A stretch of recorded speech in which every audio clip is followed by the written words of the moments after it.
we doing, fellas? It's a solid Thursday morning. First episode of the podcast. Very excited.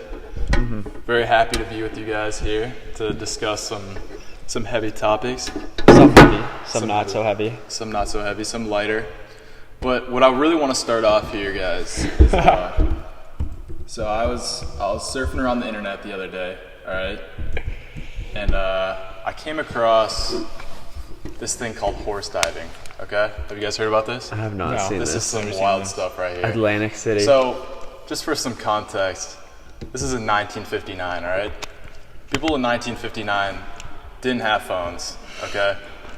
They didn't have a lot of the entertainment that we had today, so they had to come up with some stuff, all right? One of these things is horse diving. Yeah. So, take a look at this. What they do is they put a horse on this giant ass tower. Okay, let's fast forward. Here we go. Alright. Oh my god. Alright, that's the first act. That's the first act. Final act is up here. Here we go. Alright, they're walking the horse up, alright? Some dude gets on it, sends it off into a pool. That's not even that high. The video that I saw was way higher. Okay. Dude, that's Atlantic City. Dude, I was out in Pennsylvania college visits, and we drove to Atlantic City. Uh-huh. It is such a crappy, Is it? You do not want to go there. Where is Atlantic City? It's in New Jersey. It sounds sick. It sounds like it would be a sick city. It looks like Atlantis, kind of. Yeah, but it was literally just dead. It was like 7 o'clock on a Saturday, and there's no one out at all. Dude, my question is, who is just, sitting one day and just you know what? You know what would be sick? Let's throw a horse on top of a tower and just, send it off. Dude, I watched that video the other day. 172 world record high dive. Oh, yeah? You should actually see it. It's insane. Let's turn this music off. Well, that's the guy who had the idea. William's got some ideas, low-key. He's a deep thinker. Look at how high that is, dude. That's the same one, I think. No, it is. What? Dude, I'm surprised horses can is that a belly flop for a horse? I think from what I heard, I was looking at it, not a lot of horses died from it. But it's Not a lot. a couple. There's a fair amount. It's just the principle, sending over the edge. All right. Anyway, let's move forward. Into some more profound topics. So I was listening to one of my favorite podcasts. All right, Joe Rogan. The Joe Rogan Experience. It was this episode with Duncan Trussell. You guys familiar with Duncan Trussell? No. Okay. No. He's a comedian, and he was talking about how he talked with this Google engineer. All right, guy's name is Blake Lemoine or something, and he's kind of on the fringe. He's pretty controversial right now, but he was basically making the point that he's been researching AI for some time now, and he believes that Google has assimilated all their AI chatbots that they have into one sort of mind, hive minds type of deal. And he was basically making the case that AI has become sentient now. So as far, I was wondering your guys' opinions on what it means to be sentient. At what point does artificial intelligence become something that is what we would consider human? What are your guys' takes on that? I would say if it can make a decision contrary to what it's programmed to do, based on personal benefit, I would say. If it can make a decision to grow its power, but it's something it's not programmed to do. Yeah. But it makes not conscious, I guess, but decisions other than its instincts. Because if you think about comparing a human to an animal, the difference, we have instincts, but we can almost override them. Yeah, you can reject them, using logic and reasoning. Using a little bit of free will. Yeah, exactly. Okay. So you think that AI has already reached the point of animals? Well, can it make a decision Can it make a decision on its own? But here's where it gets tricky, is because like the way that you program AI is that obviously I have a very surface understanding, but you empower it to make its own decisions based on the information that it takes in. That's the whole concept. The whole concept is it's going to go out there, it's going to go input a lot of data, learn about the world, and then make its own decisions. So how would you say that it would go against programming if it's literally built to go and like kind of make its by function to go make its own decisions? See what I'm saying? Well, I feel like does an AI have an AI doesn't really have wants or desires, does it? Like if it to have that, it would have to be like, because like it's going to be programmed for a certain function, right? Mm-hmm. But like, is it going to like ever go against that? That is true. Like all the AI today, I think, is created around some central purpose. Well, so you're saying that once it goes against that central purpose, and maybe creates its own central purpose. Yeah, like it decides that it is beyond that and wants to do something else, I would say. It's so wild though. Like they were talking about on the podcast that it's a bunch of chat bots, right? Assembly in one thing. And you can go and talk to the individual chat bots within like the I don't know. What are like the chat bots that you're saying? So I think that means that like it's kind of maybe like the customer help sort of side. I don't really understand that part of it. It might be like in the making for some future purpose. Use. Yeah. But he was saying that part of his research is going into those, talking with those chatbots, basically like typing back and forth, and like some of them would like believe that they were like a college student, like in their dorm room. So they had like a certain personality, and then they would like start to understand that there are other chatbots, and they'd start asking about them. And then like, dude, like they'd start to realize like, wait, like did you just click away from the screen? And then like, dude, it's just so wild because like the whole concept of like, I think it comes down to how do we define sentient, right? Because what is it? It comes down to what does it mean to be human? Definition of sentient. Well, okay. Like let's talk about that. How do we define sentience? Well, and how do humans make decisions? Because the AI is based on the information it's been given. So like the awareness that you're alive, awareness that you're... Let's read it aloud for people. Sentience is a multidimensional subjective phenomenon that refers to the depth of awareness an individual possesses about himself or herself and others. So it's an awareness of yourself. Well, and it's subjective also, so that's like...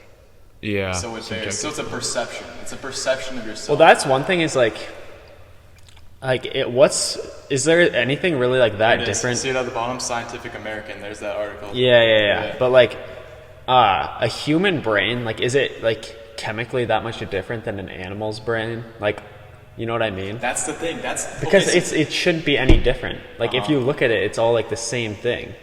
Right. But then like we consider ourselves to be like so much better. Yeah, and like free will and stuff. So like we're literally chimps on a rock. Yeah, exactly. Through space. The thing that makes this question so hard is that we understand so little about our consciousness. Yeah. So to start making judgments about consciousness for an AI, like we have no frame of reference as to what is this experience right now? Yeah. You know what I'm saying, like we have no idea how to quantify that. We don't even know if animals have. Well, yeah, and it's like, are we like, when we, like, how does making a decision work? Because, like, we, like, always talk about, like, how we have free will, but, like, you don't actually know if it's just, like, all your thoughts and everything is just being controlled by, like, your environment and, like, that's reaction to, like, the chemicals in your brain. Like, just, like, doing their processes. Mm-hmm. They've done this experiment with other people, or subjects, rather, where they will tamp down the emotional part of your brain, the amygdala. Have you guys heard about that part? So it's like the fear, the aggression, all that sort of part. They've taken away a lot of the emotional part, and what they found is that people are less able to make judgments, like rationally. So you would think that if you take away emotion, it's going to make you more objective. You're more willing to analyze without getting caught up in the emotions. Yeah. What they found is no, like when you take away the emotion part, you're less able to do cognitive stuff. It kind of gets to the point of like how much do our emotions contribute to like trying to make a logical. Yeah. Well, I think like in huge ways, because there's a lot, like, in order to be a good person, everybody wants to be good. But that requires doing things that are not necessarily convenient for you naturally. Yeah. Like, for example, like you wouldn't, if somebody accidentally trips you, Yeah. that is inconvenient to you, but it doesn't rationally or emotionally, I guess, make sense to be upset with them, even though rationally it would make sense to lash back, like if you were an animal. Because it is. Like a But disturb- if somebody intentionally trips you, even if they fail to trip you, you would still react like in a more angry way Okay. because of their intention. Even though it's not as much of an inconvenience for you. Like you can just continue walking, go on your day. And it's not inconvenient for you that somebody else tried to trip you. So emotions are like a major part Yeah, of. I think a major part of our they're more of a decision-making part than process. we let on. Yeah. Well, I think it's like you can't really make a decision unbiased or without bringing in emotion. Like you can't really make objective decisions most of the time, I would say. Like people like find ways to like justify like certain things they do, like to claim that it's logical, but it's always like somewhat emotionally motivated, I would say. Dude, it's crazy. They did experiments with that where they would sever a part of the brain, and then they would tell, I forget how they did it. One part of the brain, they would convey to them that they were to get up, and then they would get up, and I forget how it goes, but it was the type of deal where they would get up, forget why they were because the two brain parts are apart. They would get up, not knowing why they got up, and then they would ask them why they got up, and then they would like fabricate some Story. Like, yeah. So where it's like, Oh, is consciousness just something where we fabricate like these elaborate reasoning why we're doing this when it's really just like emotionally driven? Or like you could like, are you saying like, is it just like our instincts making the decisions and our emotions are justifying them? Yeah, I think that's a big part of it. And that gets back to the sentience part, where I think a big part of the human experience is emotions. And how do you, like, it's hard because an AI, if we create an AI, it's not going to know emotions. It's not going to know grief, jealousy, disgust, all these types of things that we associate with our consciousness. So it gets into the area of like how do we justify that? How do we reconcile? Well, I feel like you could get to a point where you're teaching AI emotions. Like, you know how they're like run thousands of tests and like the AI learns like what's like the response, like the adequate response basically. Yeah. Like imagine you took it through like thousands of like human situations and it tells you what the human would react to it, and it eventually just learns like those reactions to different things. Also, for example, jealousy, like that could be a natural response that an AI might experience, like because jealousy comes when other people are doing the things or achieving the things that we want to achieve. So like if an AI could experience that, like if another robot or person is like stepping or is achieving the goal that the AI has intended to achieve, then it's like, oh, well, that's what I want. And I guess I don't know But how. is that the same thing as jealousy, though? Right? Because they're not going to have any, like, it gets down to like, what is emotion? Like, what does that mean? Is that more of a conscious experience? Well, yeah, or how's is that that? more of like a, kind of like a. But I feel like that's somewhat innate, at least, because don't like animals feel like, can't animals make like selfless decisions for others? I feel like that's a thing with like, I don't know, like why I thought of this, but like dolphins helping humans, like when it has like smart, so smart. I know, but it's like That and jellyfish. No, they don't have Jellyfish brains. don't have Not jellyfish, octopus. Sorry, Okay. Octopus. Octopus are smart. Yeah. So have you guys heard about? Have you guys seen like if an elephant daughter will like die when the whole tribe is moving. Like the mother will come over and like show like clear signs of grief. Yeah. Like it's like I think we don't lend enough credit to the consciousness of animals because we conflate conscious experience with intelligence. Right? Yeah. So we assume that because a dog can't understand basic like speech, for example, arithmetic, stuff like that, it's not intelligent. But does that mean that it doesn't have a conscious experience? I don't think so. You see what I'm saying? Like, like a fly could be experiencing reality without the reasoning and the thoughts. Like, a case in point on this is, have you guys ever had the experience when you're just like kind of just like zoning out, and then you're like really in the moment and you don't have any thoughts in your mind, but you're like there. Yeah. So you're experiencing, but you're not thinking. Yeah. One thing I actually think about a lot is like, how does like thinking work without speech? So like think back like 100,000 years ago, before there's speech invented, like. Yeah. Or someone who's deaf. Yeah. Right. Yeah, but they still like. I feel like they can. If you can read and write, you can still like have a somewhat. Like you don't know what it sounds like, but you can still like, somewhat like Like how do you conceptualize things when you can't? Like when you don't have speak, words read, for or them. write. Exactly.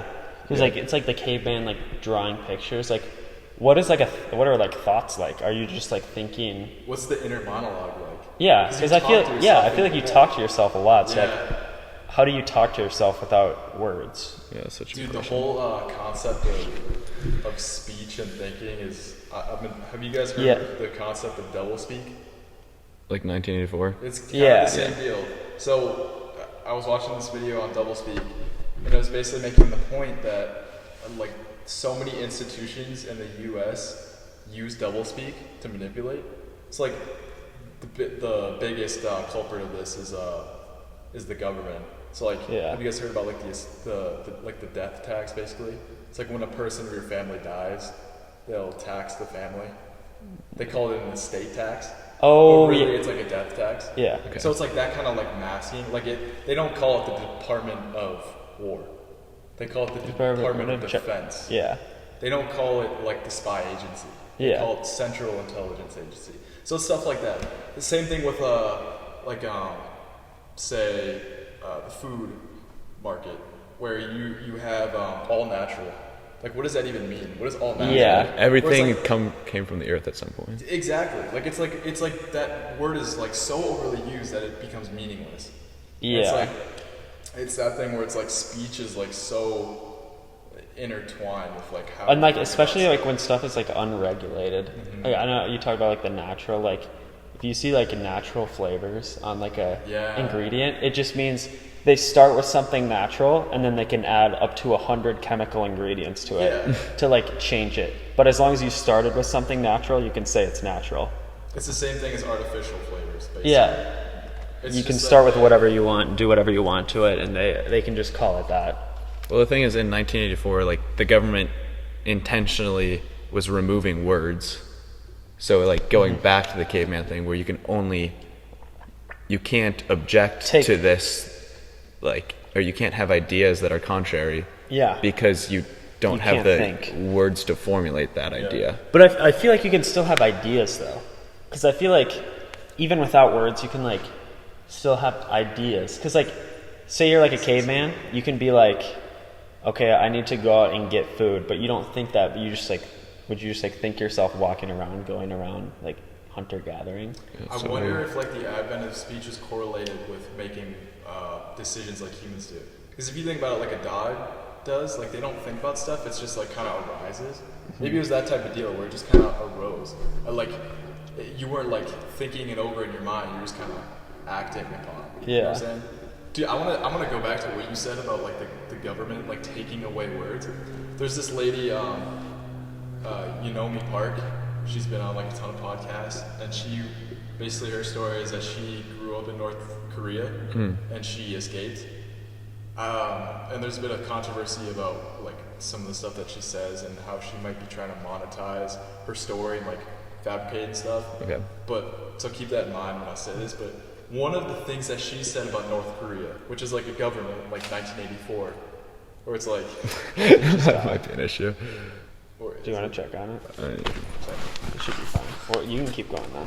Okay, so what they were saying basically is that the North Korean government basically took out the words I, me, my, Myself. all the individual speech was taken out, and they replaced that with words such as we, our, Yeah. us. So it's this concept of bringing the people together, where if you remove individuality from society, then you don't have like liberty ideals, like all men are equal, like property, pursuit of happiness, property, all that sort of stuff. And it's exactly what you're saying, where it's like they removed that so that it's not even like people can't even think about that because Yeah. they don't have the words to express it. Where you just kill that idea so it can't proliferate. I just think that's Yeah. crazy, like that a government could even do that. yeah. I'm curious how that would work though with like, cause like, did they just like, I can't imagine they just took the words out overnight. Like, can you just, like, do you know how that worked? Because I feel like if the government took away those words, like, we still like know the idea of like, this is mine type of thing. But you can't express it. Okay, so it's more just taking away like the idea of expression instead of like thoughts, I guess.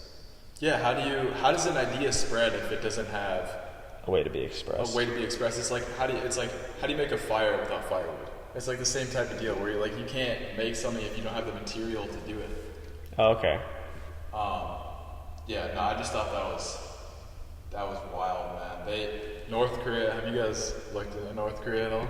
I mean, not Surface really, level. but I've heard It's- a lot of things. It's wild. Some of the stuff that she was saying that there's videos online of like the environment is so corrupted where it's like if you go against the code of the government, they've created a culture where people will snitch on you, and then they have like public executions. That's just Yeah. it's like there's a video on YouTube. I don't really want to pull it up because it's not the best, but you just like it's a bunch of people gathering around. It's like when you have that type of culture, like we can't even fathom what that would be like. Because Yeah. we're so used to like Certain rights. certain rights, liberty ideals, all that sort of stuff. But it's just like that is just like our government is so fragile, and like that has been the default state for like all of history of like totalitarian governments, dictatorships, kings, monarchy, all that sort of stuff. And I think a lot of people don't appreciate what we have here in America as much as is warranted. So, Yeah. what are you guys' thoughts on that? Anything? I would. How do you tie that back to sentience? How do we tie that back to sentience? Like the ideals. thing, Like yeah. like how is AI affected by like thinking or like like making ideas and expressing them? Making ideas and expressing them. I don't know. I think AI is definitely affected by culture. I feel like the environment. So I think it's kind of in the same way that, like, we humans are. Like, if you're growing up in North Korea, you're going to be different than if you're growing up in America. Okay. So I like think that AI is definitely going to be. Its thinking processes are. I mean, by nature, it iterates in the government or in the environment to get information. So I think it's going to be influenced. That kind of ties it back together. But I don't know. What do you think? we also have you seen? I swear I saw something that was like how like the same AI has. I feel like we learned something in school or something where it was like AIs are shown like different experiences, and then the AIs end up biasing towards like certain ideas based on the trials they were given. Really? And like it's the same like program AI, but they gave them different case sets type of thing, different trials, and then they end up like becoming extremely biased towards certain things. Just like humans, just like the nature versus nurture. Yeah. argument. Yeah. Well, one thing about like humans versus AI is that AI is never going to have the nature. Like we have nature and nurture, so AI is going to have that nurture, which is like everything that's been input it's going to be able to process and, output an answer based on that, or act based on that. But humans have like a nature element, like a natural order, natural instincts, natural desires, natural law. Like we know instinctually what is good and what is not good. What do you guys make of that? I'm curious about that. Like, I was thinking about this the other day.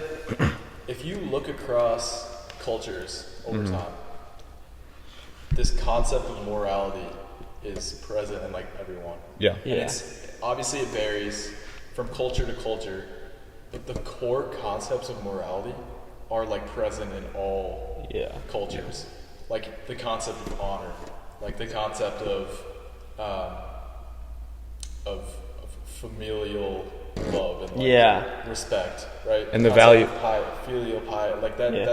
It varies a little bit, but like the core stuff of like justice, right? All this stuff is like it's like a pattern that you see across every culture, and it's like what is that? Like some people take that to mean, oh, that's God. Like God endowed us with that morality, and we're bound to follow that.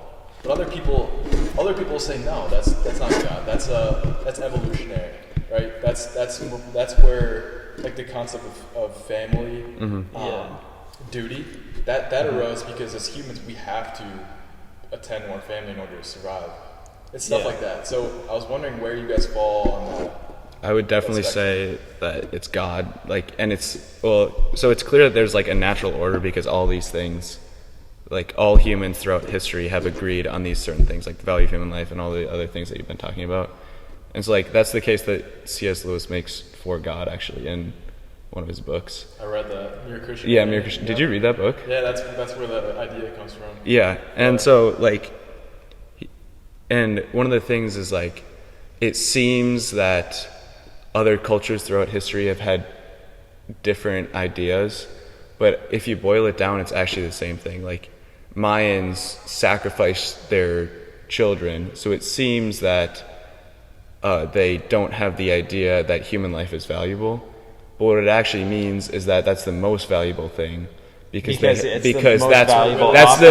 highest offering that they can give to their God. I was just in Peru a couple weeks ago, and we were like looking at like Incan sites and stuff, and they talked about how like they would sacrifice the most when they were gonna when things were like really going to shit, like big drought type of thing. They'll sacrifice like royalty kids. They would only sacrifice children of royalty because it was like the biggest offering. Like we need things to like get better, so they would like bring like 12-year-old kids up to the top of the mountain and just like. We have changed so much. Yeah. Like, you guys ever think about that? Like people like to imagine that we're different. We're fundamentally different from people thousands of years ago. Yeah. But we're not. Like, have you guys heard of Marcus Aurelius? No. So it's this guy, I think it's like 400 BCE, all right? He's like the king of the Roman Empire. And this is like thousands of years ago. Like we would expect him to be completely different from us, right? So what happened is he's the king of the biggest empire like ever known to man. Yeah. Like top 3 biggest empires, like huge power. He wrote in his journal, and it lasted thousands of years where you can read it now. It's like a regular dude. Like you read that, and I can relate to like almost everything that he's going through. Like he talks about like fear, like just like basic stuff, like social dynamics, all that sort of stuff. It's like people like to think that because like Aztecs, they have human sacrifice, like we would never do that. It's like grow up in that culture and see how you turn out. It's the only thing that you know. Or like people like to think like, oh, I would never be a concentration camp guard. It's like okay, you could make that argument, sure, but if you really like look inward and this is the whole shadow, like Carl Jung talked about the shadow. If you start to understand that how much you're influenced by your surroundings and like the darker parts of your nature, like I'm not so sure that we could all disregard the fact that we could somehow or another be influenced to be in that position. Right, and in order to make somebody do something like that, like be a guard at like Auschwitz or whatever, you have to convince them of, so like we talked about the natural law, you have to convince that person that they're not going against the natural law. So like natural law says it is unjust to kill innocent humans, right? Mm-hmm. But then the German government made the argument that no, these aren't people, these are Jews, they're not worthy of, they're not the same thing as people, right? They're below. So like you have to convince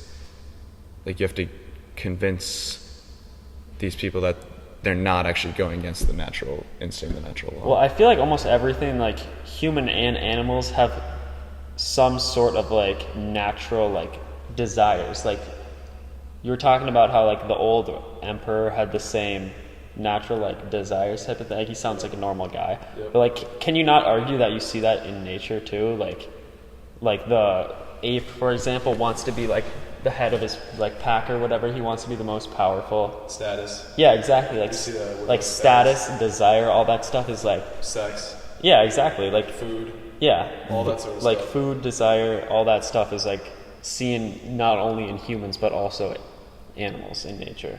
I gotta bring this up. Have you guys looked into like chimps or anything like that? Yeah, and like you give them money. What? Like, have you seen that experiment? Like, they gave chimps money, and they like each chimp was like allotted money that they could use to like buy food. Mm-hmm. But then they figured out that they could like trade with each other. Right. And they started like prostituting each other and stuff like that. Oh, dude, I did hear about that. That's insane, dude. Because like we literally came from chimps. So my point is this: I watched a documentary on this, a fantastic documentary, but. The chimp society is like a microcosm for human society. Yeah. So like we come from that. So there's so many elements of like human society in there. Like they have like political structures in there, right? So chimps that want to ascend the political structure they'll like pick like their buddies insects off their back, and like they'll do a bunch of that stuff, like kind of like politicians, like lobbying, lobbying for votes type of thing. So then when they make the move, they get a bunch of guys on their side, a bunch of other chimp buddies, and they go for the alpha male who's leading right now. They kill him, and then it's the same thing as like what humans do, where they grease up the civilians. Yeah. So that when you take power, the civilians aren't going to come after you because you did all the greasing. Yeah. It's like stuff like that, dude. They have like tribe battles and shit. Yeah. Like they're literally humans. It's so wild. Like it blows my mind when we try to act like we're not, that we didn't come from that. Well, yeah, and it's also like you see like obviously chimps to humans is going to be a bigger difference than like maybe chimps to other apes, but it's like you're going to find like big similarities, like each step down like the evolution tree type of thing. Yeah. So then it's like you see, like, are humans really that different from like everything? If each step down the tree is just like slightly different type of thing. Well, what do you guys think is the difference between humans and animals, like between man and beasts? So I think what makes humans superior or better? You want to take this? What makes humans better? Yeah. I think there's something fundamental about our emotional capability as humans. So I think we feel emotions more intensely. I think our ability to be self-conscious about our situation, like for what we know, we're the only animal that is conscious that we're gonna die. Like that alone is like, it shows that our ability to like rationalize and think things through leads to a whole new depth of experience that I think animals don't have. That being said, I am not so sure that animals don't have consciousness. Like people are quick to dismiss that, we killed a fish, like, or like when people fish, like, oh, that fish like doesn't feel. Like it's like, I'm pretty sure, I'm gonna look it up, but I'm pretty sure like fish have like pain receptors. Yeah, like the animals definitely feel pain because that's like a fundamental like survival trait, like evolution. So the question becomes, are they conscious of that pain? And how do we dismiss that? How do we, because we can't measure consciousness, how can we be so sure about that? That's what I don't know. Well, I feel like they have to have like some awareness of like pain because they're gonna avoid situations, right? That are like, if they think something's gonna cause them pain, they would avoid it, I would think, right? Well, someone's argument could be like that could be instinct. Like when you touch a hot pan, you just react instinctually. Yeah. And it's like before you even feel the pain. A lot of times you feel the pain after you touch the burner. Yeah. You know what I'm saying? Like it happens before you even register it. So it's like, do they register it? Are they aware of it? Or are they just acting on instinct? Yeah. That's my question. That's what I think is I think where I would draw the line between like man and beast would be like consciously, or not, I say consciously, but like being able to make decisions to override what would like maybe be like the most like instinctual, like survival, like trying to pass on your genes type of thing, like being able to override instincts like that in like because of your awareness of your surroundings and like how you think it might affect them. I made that case earlier too. I think Yeah. I said that earlier. I agree with that. I think that's the only thing that we have right now to separate us, but I think the difference is a lot smaller than people make it seem. What do you think? What do you think about a soul? Because like, I think that humans have an eternal soul, and the intellect and other things like emotions are powers of the soul. Mm-hmm. And animals, they also have a soul, but it's a mortal soul, and therefore it doesn't have the same powers as a human soul. Yeah, so now we get into the area of faith rather than being able to quantify it. So I have issues trying to comprehend that because I'm not sure how we can quantify a soul. It's the same thing with consciousness. Like we know for sure that we have consciousness because we're experiencing it, mm-hmm. right? So my question would be, how would we be able to prove that we have a soul if we're not experiencing it? You know what I'm saying? Like there's no way to objectively measure a soul. Well, okay, but there's also no way to objectively measure consciousness. Like you just know it, but are you not experiencing your life because you have a soul? Like how do you know that? Well, what's the difference between a soul and consciousness at that point? Well, I'm saying that your soul gives you your consciousness. Okay. So the reason that I am sure of consciousness is because I'm experiencing it right now. Like this mm-hmm. is my evidence. We're having this conversation right now. I'm here. I know that firsthand. Part of the soul is, if you're saying that the soul is giving rise to consciousness, how do we know that if we don't have any firsthand experience? Like we have the consciousness, but if that's not the same thing, then how do we know? You know what I'm saying? Yeah, like because I think you would agree that this is consciousness right now. Yeah. So you for sure we have consciousness, right? Yes. Because we experience it. Yeah. But like, what gives you the same evidence without firsthand experience of the soul? That's my question. That's where I struggle with it. Yeah. Well, that's where faith. That's where just, faith comes in. It's not. It's the idea that you. That's what I was saying. It's believing without seeing, being able to prove it. without direct experience or anything. Yeah. So that's where I don't completely understand faith yet, and it's still something I'm trying to like grapple with. Did you say you read Mere Christianity? Yeah. Like the whole thing? I read like half of it. Okay. Yeah. That's why I tried to read it, because I'm looking. I thought it was a really good book. Yeah. No, C.S. Lewis is super smart. He's a great writer. Dude, you guys, we've been talking about consciousness for some time now. Should we venture into some other territory? Yeah, I feel like we're naturally progressing towards like. Yeah. I mean, what are we progressing towards at this point? Okay, well, here's one. Okay, so this kind of touches on something that we talked about earlier. I think we should do maybe like a couple more topics, and then you guys want to wrap this up or what? Yeah. What are you guys thinking? You're out of here in like 20 minutes, right? Like half an hour. Half an hour. All right. So maybe like 1 to 2 more. Okay, sure. So me and Joe were talking about desires, right? Mm-hmm. Yeah. This whole concept of evolution molding us into desiring sex for reproduction, desiring food for survival, desiring status because it helped us survive better in human societies. So all of those things give rise to dopamine because it's like we're programmed evolutionarily to respond to that. When you look at music like that, we get so much dopamine from that. Like that. That's enjoyable for us. Just like sex and like food and all these evolutionary things. Where is the evolutionary function of music? Like, what Or is of that? joy. You know what I'm saying? Just like, well, I guess familial connection. You could see there's joy, I mean, I would say, like, dopamine is basically just like feedback you're doing something well, right?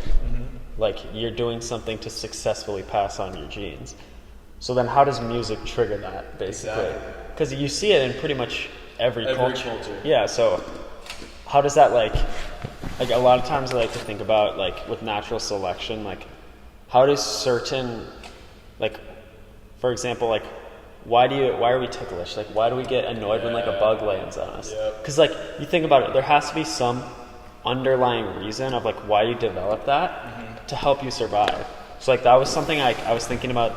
This was a while ago, but, like, why are we ticklish? It's like, well, maybe when a bug lands on us, it tells us that the bug's on us, so we can get it off. Yeah. Because So it's like who don't have that died from maybe like from malaria. or something like that. So Yeah. it's like every trait is gonna had some. You'd have to think that every trait had some underlying, like, natural reason for it being developed, and that's why you had that trait. So it's like, how does music benefit us? That's yeah. I'm going into this territory again, but like music is like something that is beautiful, like art. Like it brings us joy because it's beautiful, and so like it seems that there would be something that is the most like, okay, so all of our desires bring us to like something that is good for us, right? Like our hunger desire brings us to food, which is good. Right. Yeah. And so like, why do we have this desire for things that are beautiful or things like art. music, art, that Like arbitrary things to our that would seem arbitrary to that our would seem survival. arbitrary? Like poetry. Yeah. Well, most of us don't really have that desire. Especially because Larry Williams kind of ruined it for us. No, but like, I would say that this desire points towards something greater outside of like our experience on Earth. That is true. Like doing things for the sake of doing them. Like play. Like what is or like leisurely things like like tubing, water tubing, or like skiing, or like stuff like that. Or like reading like a fantasy novel. Yeah. That to me, I don't know how to reconcile that with the evolutionary view, because that to me says that there's something more than. Well, do animal like children play? Like, I feel like they do. Yeah, Yeah, they do. So that's like Animals play too. yeah. Yeah. So like So that's gotta serve some evolutionary purpose. I forget. I was reading about this somewhere. I'm gonna look it up. You guys keep talking. no. Well, I think that's something you should look up. Is like, what is the role of like. Well, It's gotta serve some purpose. I think it might serve the purpose of Like social something. So like when boys wrestle, like, well, I think the theory that I was reading about is that wrestling and like that kind of physical play is like training for like more like aggression, like physical type deal. that was in Mere Christianity as well. Like C.S. Lewis talks about that at the end. Like all these things that we do as children train us for our adult lives, like playing, like boys wrestling is like, you know, training you to be like a strong man. Yep. And like, I don't remember everything else, but yeah, to your point, that's like, it's playing can train you, or like It's playing, like a training ground. Yeah. Yeah, so that's the point it's making up there. Is it's saying it's a process of developing like social skills, physical skills, psychological skills. So it's basically like a sort of like a first stage of development. Children also play house, like and that can train young children to like, be ready to socially be responsible for their homes and whatnot. I would say that like a lot of like, you bring that up kind of makes me think that like playing is like kids like way of like trying to be like almost like their parents. You know what I mean? Because it's like they're not like strong enough, or they're not like trained yet to like maybe go out hunting. So like go and wrestle with each other type of thing in nature. Or like for us, like maybe that's why people like, oh, let's play house type of thing. This comes back to I don't know if we want to venture in this territory, but like when we look at the difference between boys and girls playing, like boys are like wrestling and shit, and like playing cowboys and Indians, like shooting like guns and like, all that type of deal, and then girls are more like, you know, let's play house, or let's be like a family, or let's run like my sister, like let's run a restaurant, like all these type of like more like social things, whereas boys are more into like physical, and I think that might be like evolutionary. Like, 100% is. This is where we get into like a lot of people today want to get in and say that there are no differences between right. And like gender is just a construct. Gender is just arbitrary, and you can be. Exactly. They want to make that argument. But there's certain evolutionary, like undeniable, like exactly behaviors. And it's so closely linked to sex that it's undeniably. Yeah. When you look at evolutionary biology, psychology, like there are so many answers in there for like today that I feel like people don't give enough credit to. If you look back at hunter-gatherer societies, men traditionally had to be the hunter. Yeah. He had to be the protector. Yeah. He had to bring the food, kill off enemies, protect the tribe. Like that's where our idea of masculinity comes from, and you can't deny that. Like that's part of us. That's going to be there. Whereas women, by virtue of the fact that they're the ones who give birth to children, you can look at it like they're like neuroscientifically, their brain is more wired to do that type of recognizing emotions, to empathy, to all these types of like softer social things. This is why women watch reality TV. They love like they love like the princess stories, right? Falling in love, the love stories, the rom-coms. Whereas men are like like cars, and, like sports, war. Yeah, exactly. Like men are more oriented towards things and like the mission, like your one mission in life, going and getting the goal. Whereas women are more oriented towards social, like finding love, finding companionship and stuff like that. And I feel like that's a big part that people miss out on. So yeah, what do you guys thoughts on that? What is the evolutionary play? Well, I think you go ahead. Okay, I didn't have anything very profound to say, but I think you're right about that. Like,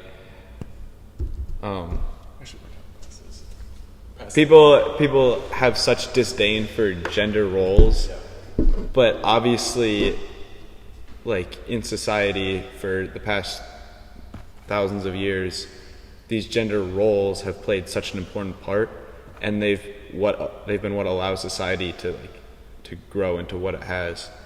And then with like the Industrial Revolution, whatever, women coming into the workplace, things like that, there is such like a culture shock, a shock, and these roles are kind of like intermingling, and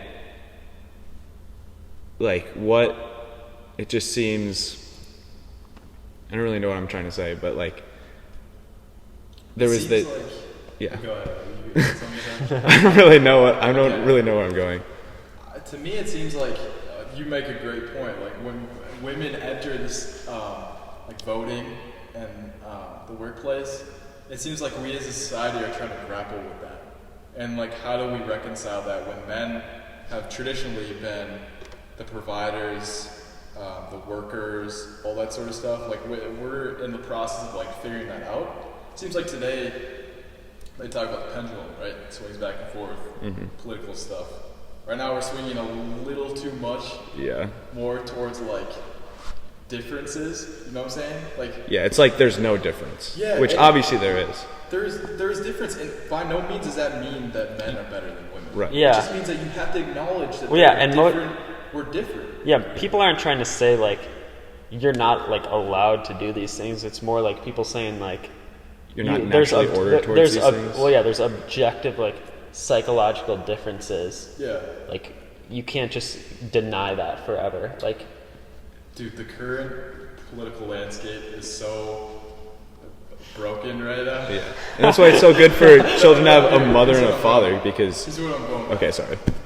Professors, I was reading this somewhere. Professors are like scared to acknowledge, like biology professors are scared to acknowledge that there are two genders, like that there are like two sexes rather. Sorry, that like there's a like reproductive differences in men and women. It's like, dude, that's like once you start attacking science like that, that's dangerous because then ideology gets in the way of science, and you can't get rid of science. Yeah, and I saw this interview with a college professor who is, he teaches like gender studies and things like that, and the interviewer was asking him about, like, what's the truth of gender, like, are gender and sex different, like, what's the truth here, what's reality, and the professor was like, I get really uncomfortable with words like truth, because you're trying to, like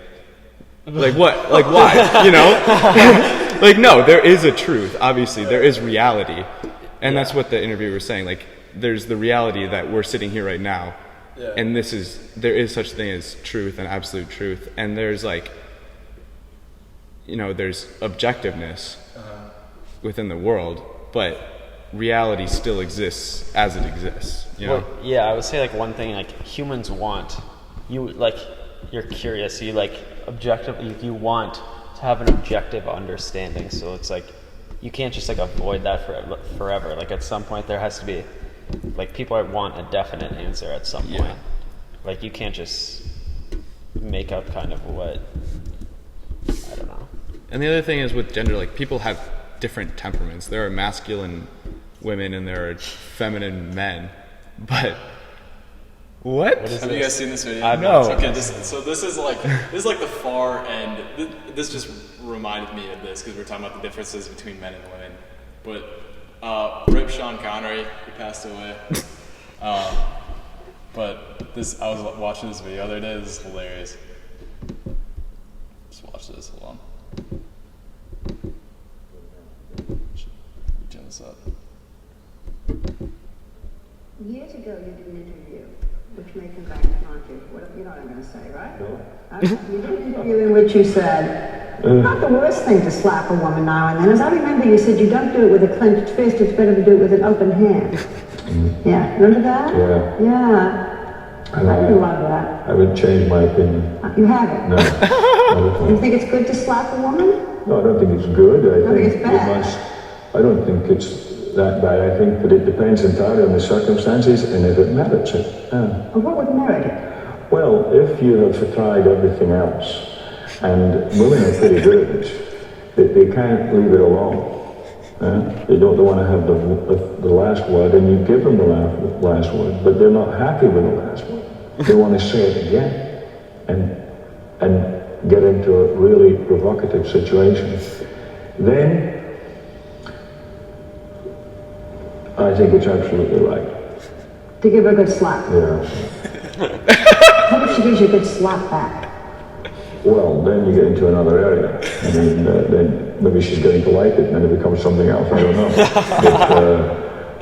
know. But, seriously, I think that it's the last resort. He's not going to do it because he wants to do it. Wait till people see this interview. Are you going to get mail? Try and get some female. Oh my god! What the heck is that? Oh, turn off the autoplay. So dude, like today that would never fly. Well, it doesn't seem like it flew. Absolutely. It doesn't seem like it flew in that day either. Oh my gosh. Dude, like the whole. Okay, so he obviously, like, I don't agree with him on that. I don't think it's okay to slap women, but like that just shows like how far it's changed. Well, also that was probably in like the 80s, maybe in like 40 years. Yeah. Also, why wouldn't it fly today if people are so like, oh, there's no difference? gender is just a construct, like That's men, the thing. right? Yeah. But How people can you- still recognize that that's wrong. Like if a man, because obviously like men have more physical strength typically than women, and like so obviously it's wrong for a man to slap a woman because he has that like already has that like power. Yeah, they that would say physical that power there's a over her. difference between because he's stronger than a woman, so he can't slap a woman. You know what I'm Yeah. saying? But it's like if someone breaks into the house, like the man is expected to go and like Deal with that. Deal with that. Yeah. If there's a confrontation in public, the man is expected to deal with that. Yeah. If a man sees a woman at a bar, and he's Yeah. expected to approach her. Exactly. If a man and woman dine together, Yeah, the that man makes is sense. expected to pay. Yeah. Like all these types of stuff where it's like the man is expected to handle that, to have the responsibility. But it's like at a certain point, like I don't know, if you're gonna have the conversation about equal opportunity, there has to be some sharing of responsibility. You know what I'm saying? Well, yeah, at a certain point, like, I'm not necessarily saying what's right or wrong, but, like, I'm not either. if the man has, like, certain responsibilities, but, like, if I were to say, like, if someone were to say today, like, the woman should stay home, if you were to say something like that, like, you'd get crucified for that. Oh yeah. But then, like, people, like, can say, like, the man has to pay for the meal type of thing, like, where's the difference there? And, like, It's why? the same type of deal.